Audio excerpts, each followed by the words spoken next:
Bonjour à toutes et à tous. Aujourd'hui, je vous propose de nous intéresser à un petit module Screencastify. Screencastify, comme d'autres logiciels, permet de réaliser des screencasts, c'est-à-dire d'enregistrer ce qui se passe sur l'écran de votre ordinateur. Si votre ordinateur possède en plus un micro interne ou un micro externe qui est donc branché sur l'ordinateur, il vous sera possible d'ajouter à l'enregistrement de ce qui se passe sur l'écran de votre ordinateur un enregistrement sonore. Exactement comme pour moi en ce moment, où le logiciel de Screencast enregistre ma voix qui commente ce qui se passe sur l'écran de l'ordinateur. Et bien sûr, cet enregistrement sonore se somme à l'enregistrement donc de mon écran. Alors pourquoi Screencastify ? Tout simplement parce que même si ce logiciel présente des options assez sommaires, il a l'avantage d'être assez simple à utiliser. Toutefois, il faut quand même respecter quelques petites conditions au préalable. Alors elles sont assez simples, vous allez le voir. Screencastify est un module complémentaire, on dit encore une extension du navigateur Chrome. Il est donc nécessaire d'installer au préalable et d'ouvrir Chrome pour pouvoir installer par la suite Screencastify. C'est ce qu'on va voir dans quelques secondes.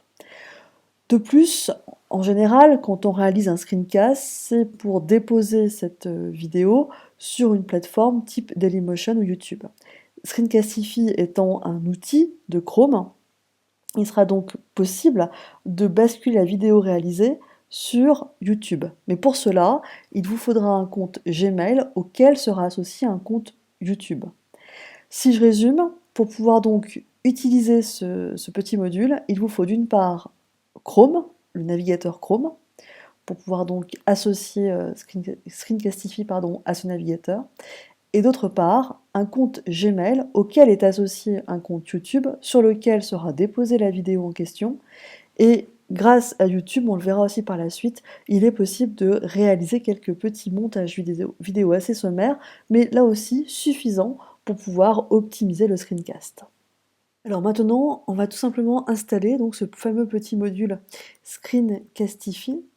Pour cela, donc c'est très simple, on tape le mot dans le nom, en tout cas dans le moteur de recherche Google, et puis apparemment, donc ici c'est le premier. Et il suffit donc de cliquer sur gratuit, et puis ajouter. Donc il faudra un petit moment pour que le module s'installe, et après ça sera assez simple d'utilisation.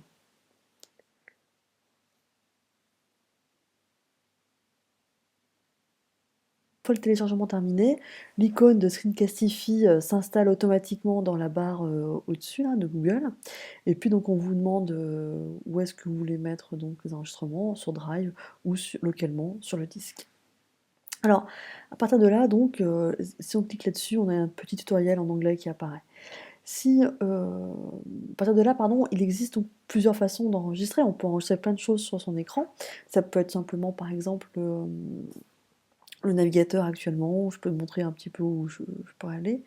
Donc si on clique sur l'icône, on voit effectivement qu'il y a différentes possibilités. Et si la fonction Tab est activée, c'est uniquement donc cette fenêtre-là qui sera enregistrée. Donc même si j'ouvre d'autres fenêtres, un diaporama par exemple, ils ne seront pas enregistrés. En revanche, si on choisit la deuxième option, desktop, là à ce moment-là, tout ce qui se passe sur l'écran, que je sois sur cette fenêtre Google ou sur une autre fenêtre Google ou sur un diaporama, etc., tout est enregistré. Et donc si vous voulez incruster votre tête, vous pouvez vous filmer grâce à votre caméra, donc il suffit de cliquer cam, et donc cela incruste en miniature donc votre tête en vidéo donc par l'intermédiaire de la webcam. Alors, ce que je vous propose, c'est de voir comment, en fait, on peut très bien faire un screencast d'un diaporama commenté. Donc pour cela, bien sûr, il faut créer un diaporama. Alors, un diaporama, donc en voici un, très sommaire ici avec 2 diapositives, et on va supposer que je souhaite commenter très rapidement ces 2 diapositives, donc c'est très simple. Il suffit de retourner dans le navigateur, de cliquer sur l'icône screencast, de vérifier que la deuxième option est bien choisie, desktop, et de lancer l'enregistrement. On choisit plein écran, et c'est parti pour partager donc tout ce qui se passe à l'écran avec Screencastify. Donc là actuellement l'enregistrement est en cours, on peut le vérifier avec le petit point rouge ici qui est apparu. On lance ce diaporama, on le met en plein écran, Et puis on commente, comme tout à l'heure quand j'ai commenté le diaporama sur un fond bleu. Bonjour, bienvenue sur cette petite diaporama qui va vous parler de Screencastify, enfin dans cette vidéo, pardon. Voici une présentation sommaire des principales options de ce module, etc. Blablabla, merci pour votre attention, à bientôt. Et puis on sort du diaporama, on retourne dans le navigateur, et qu'est-ce qu'on fait? On reclique sur Screencastify, puis Stop Recording, pardon. Et là, immédiatement, le logiciel donc vous bascule donc sur, vous permet de voir ce qui a été enregistré. Donc comme vous pouvez le comprendre, il y a tout le début de la vidéo aussi qui ne m'intéresse pas, à savoir le décor.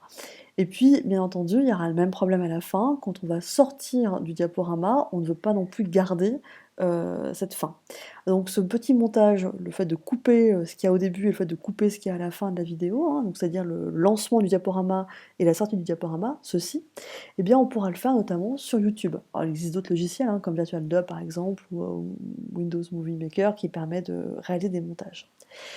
Donc ici, soit vous pouvez sauvegarder directement sur le disque, sur votre ordinateur, pardon, sur une clé USB par exemple, ou alors, si vous le souhaitez, vous pouvez partager votre vidéo soit sur Drive, soit sur, par exemple, votre compte YouTube.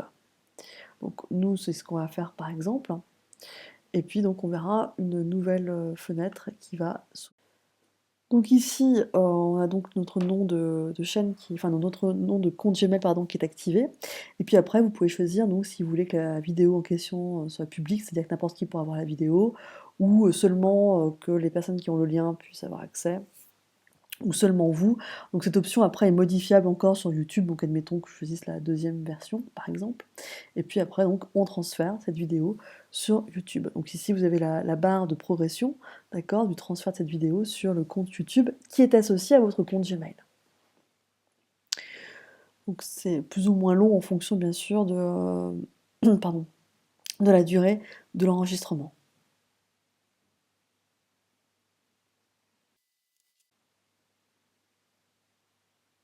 Alors une fois le transfert terminé, donc vous avez le lien de la vidéo et puis vous pouvez aussi cliquer directement sur le mot YouTube et vous êtes basculé automatique sur votre enregistrement fraîchement réalisé.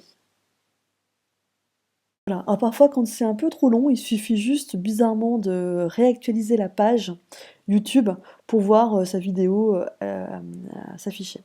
Alors juste une petite remarque pendant que j'y pense. Bien sûr, donc le titre, vous pouvez le modifier là en cliquant dessus, il y a un petit stylo qui apparaît, mais on aurait pu déjà dès le début mettre un nom à la vidéo. Donc je reviens sur l'onglet du screencast. Ici, donc avant de partager sur YouTube, il suffisait en fait de renommer le nom donc du screencast choisi. Bref, donc je reviens ici sur YouTube, et puisque en fait donc c'est la partie du montage qui nous intéresse. Alors, vous le voyez, il y a il y a plusieurs petits logos, on va y arriver, notamment celui de la retouche vidéo, et c'est celui-ci qui va nous intéresser.